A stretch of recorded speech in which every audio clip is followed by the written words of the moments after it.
Hello everyone, my name is Jordan and I will be refuting Chen Cheng's claim that legalizing marijuana for medicinal and limited recreational purposes will not have any major harmful effects on society despite its negative image in society. He has three secondary claims. One, marijuana equals drug, but it does not equal death as much as other substances. Two, marijuana is not harmful when moderately used. And three, statistically, the use of illegal marijuana is on the rise, which indicates the common view that the public, which contradicts, the common view that the public holds regarding marijuana. So I have three refuting claims. In response to his first one, I refute that marijuana is just as harmful and or dangerous as other addictive substances. He claims that marijuana is a drug, but it does not cause death as other substances. From there, he goes on to quote Will Arsler, an American author, lecturer, and radio commentator from his book Marijuana, the Facts, the Truth, written in 1968, who states that alcohol, like alcohol, marijuana is a pressure reliever, but the similarity ends there as marijuana is merely an hallucinogen, while alcohol is a depressant on the central nervous system. However, when I was looking at this evidence, I did not take it into great significance, given the fact that this man's background does not have any standing in the medical field, so I ruled that was insufficient. Moving on from there, he cites David R. Ford, who I was not able to look up. I didn't come up with any background on him, but he uses statistics regarding the number of deaths caused by drunk driving, but then fails to account for any accidents caused by drug driving.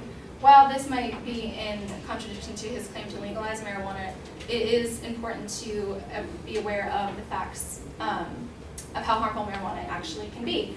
So not only does his first claim rely too heavily on evidence of alcohol, but it's very lack on evidence in support of marijuana. So in my research, I've come across a study done by the National Institute on Drug Abuse, and they stated that drug driving is just as dangerous as driving drunk, and that marijuana can slow reaction time, impair judgment of time and distance, and decrease motor coordination.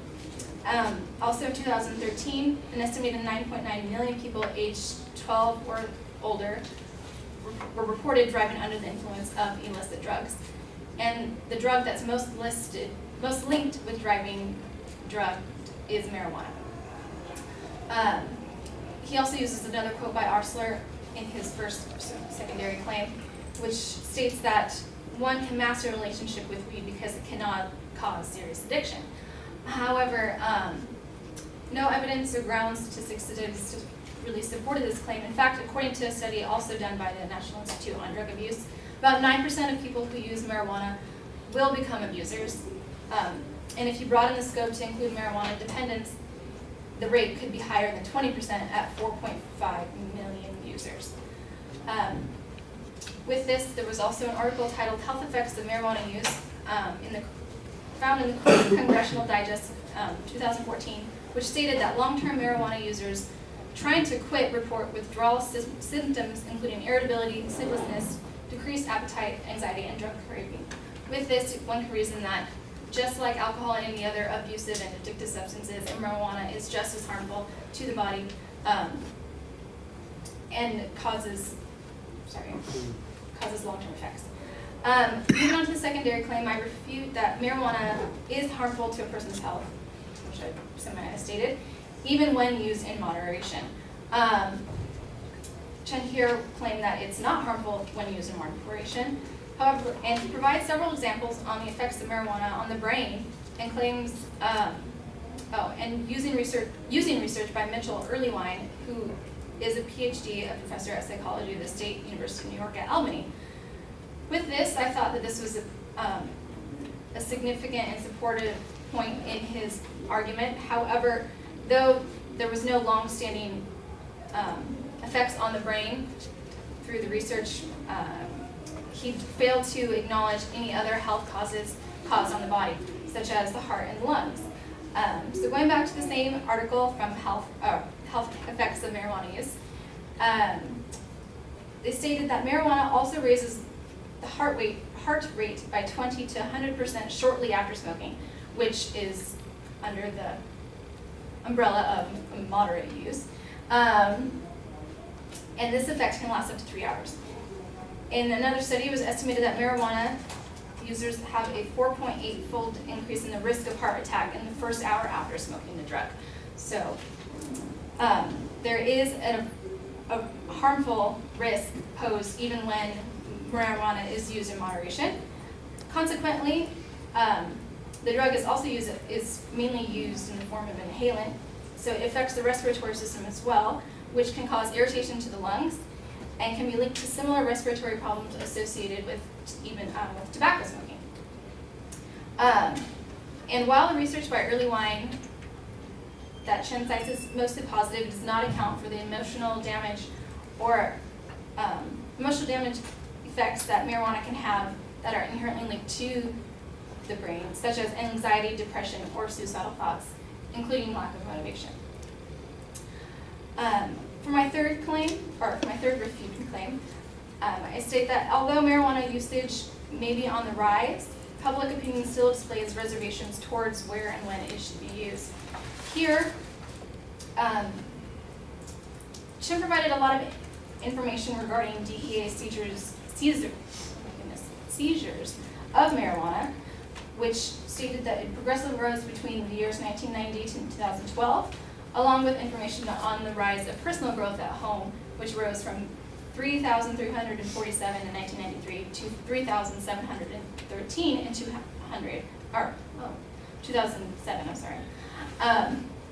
Which is a rise, but however, it is not that significant of a one.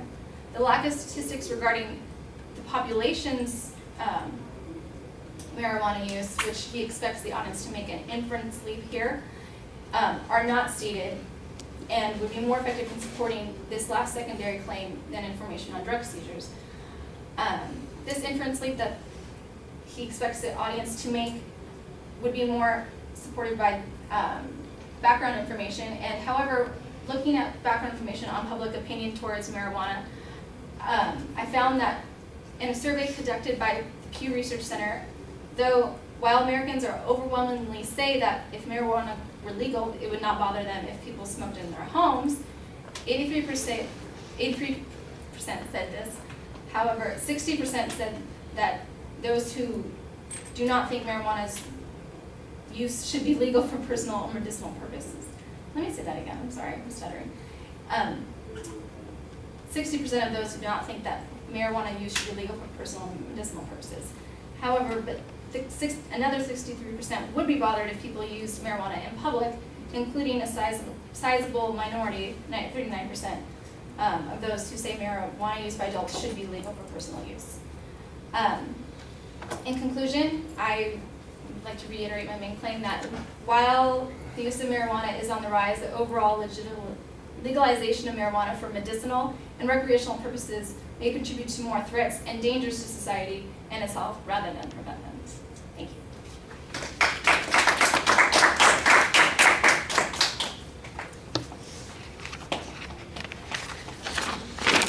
Sorry, I would think this one was bad too.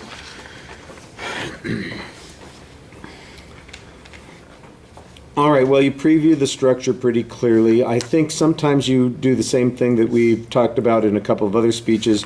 You're offering an evaluation of the argument instead of a refutation of it, suggesting that another way that the advocate could have improved their argument was by presenting a different sort of evidence. But I did think you frequently also criticized the evidence that was being used by the advocate and presented good counterclaims. Like on the first point, I think you dismissed some of the evidence because of a lack of credibility on it. There's a challenge on the driving issue. I think that you need to make a declarative claim here that suggests that marijuana use is in fact as dangerous as drunk driving issues. And then I think that you present a little bit of information on this point concerning how widespread it might be without necessarily documenting any impact of that. And I think that's the one thing that's missing from that particular argument. On the addictiveness issue, I thought that you presented some reasonable claims on that particular point. And then the notion that there are, other kinds of harmful consequences that are just as harmful. I thought you did an okay job presenting evidence on that particular point. On the health issue, I thought that this was the place where that you were most direct in responding to the advocate's point by suggesting that there are in fact significant claims of harmful effects. The heart issue is nicely documented. The inhalant issue is partially documented. I do think it needs a little bit more development. And the emotional issue is partially developed, and that to me is one of the places where I know that there's good evidence about a whole variety of emotional issues and psychological issues that are tied into the use of marijuana that I think you can demonstrate that there are consequences on that. The third point is really just a PR argument here. And again, I think you kind of come down to the notion that that it's a critique rather than a refutation. At the end, you've got a whole bunch of numbers. I don't know what they mean, and I think you're having trouble figuring out what they mean sometimes too. And so I think you need to figure out what is the argument that I'm making first, and then let me make the evidence. You're trying to let the evidence make the argument for you, and when you don't know what the evidence means, then we don't know what the argument is, and I think that that's a problem. All right, thank you.